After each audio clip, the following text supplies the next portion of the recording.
ഈ മ്യൂച്വൽ ഫണ്ടിൽ നിന്നേ പൈസ എപ്പോ എടുക്കാൻ പറ്റും? നിങ്ങൾ എപ്പോഴും ഇൻവെസ്റ്റ്മെന്റ് എന്നല്ലേ പറയുന്നത്? നമ്മൾ അങ്ങനെ എപ്പോഴും ഇൻവെസ്റ്റ്മെന്റ് ഒന്നല്ല പറയുന്നത്. നമ്മൾ ഗോളിന് വേണ്ടി ഇൻവെസ്റ്റ് ചെയ്യണമെന്നാണ് പറയുന്നത്.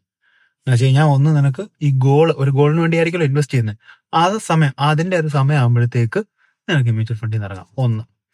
രണ്ട്, നിനക്കിപ്പോൾ എന്തെങ്കിലും ഒരു എമർജൻസി സിറ്റുവേഷൻ വരുന്നു, വേറെ പൈസ ഒന്നുമില്ല, വേറെ എവിടെയില്ല, ഇതൊരു ലാസ്റ്റ് റിസോർട്ടായിട്ടും നിനക്ക് ഈ ഫണ്ടിൽ നിന്ന് നിനക്ക് ഇറങ്ങാം. ഇനി മൂന്നാമത്തെ സിറ്റുവേഷൻ നിനക്ക് ഇറങ്ങാൻ പറ്റുന്നതെന്ന് വെച്ച് കഴിഞ്ഞാൽ, നിനക്ക് എന്തെങ്കിലും ഒരു ബെറ്റർ ഓപ്പർച്യൂണിറ്റി നിനക്ക് വരുന്നു, അങ്ങനെ നിനക്ക് ഇറങ്ങാം. ഇവിടെ ഒന്നും ഇതിന്റെ വാല്യൂ നോക്കണ്ട, ഇങ്ങനത്തെ 3 സിറ്റുവേഷൻസ് വരുമ്പോൾ ഇറങ്ങാം. അതാണ് ബെസ്റ്റ്. ആദ്യത്തെ 2 പോയിന്റ് മനസ്സിലായി. ഈ മൂന്നാമത്തെ ഈ ബെറ്റർ ഓപ്പർച്യൂണിറ്റി എന്ന് പറഞ്ഞാൽ എന്താ? ബെറ്റർ ഓപ്പർച്യൂണിറ്റി എന്ന് പറഞ്ഞാൽ ഇപ്പൊ നമ്മളൊരു ഫണ്ടിൽ ഇൻവെസ്റ്റ് ചെയ്യുന്നത്, അതിനെക്കാട്ടിലും ബെറ്റർ ആയിട്ട് പെർഫോം ചെയ്യുന്ന വേറൊരു ഫണ്ട് ഒന്നെങ്കിൽ, ഇല്ല വേറൊരു ഇൻവെസ്റ്റ്മെന്റ് പ്രോഡക്റ്റ്.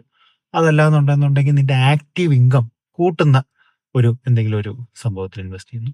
ഇല്ലാന്നുണ്ടെങ്കിൽ മേ ബി സ്കിൽസ് ആവാം, അങ്ങനെ എന്തെങ്കിലും ആവാം. ഇല്ലെങ്കിൽ നിന്റെ ക്വാളിറ്റി ഓഫ് ലൈഫ് ഇമ്പ്രൂവ് ചെയ്യുന്ന എന്തെങ്കിലും. ഇങ്ങനെയുള്ളതൊക്കെയാണ് ബെറ്റർ ഓപ്പർച്യൂണിറ്റി എന്നുകൊണ്ട് ഉദ്ദേശിച്ചത്. അങ്ങനെയാണെങ്കിൽ എനിക്ക് ഇപ്പോൾ വിഡ്രോ ചെയ്യണം. ആ എനിക്ക് ഐഫോൺ എടുക്കാം ഇൻസ്റ്റഗ്രാമിന് വേണ്ടി. റീൽസ് ചെയ്യുന്നുണ്ടോ? അല്ലല്ല, റീൽസ് കാണാൻ. ഞാൻ ഇത്ര നേരം പൊട്ടന്റെ മുമ്പിൽ ശങ്കൂന്ന് തരുന്ന ഒന്നുമില്ലേ?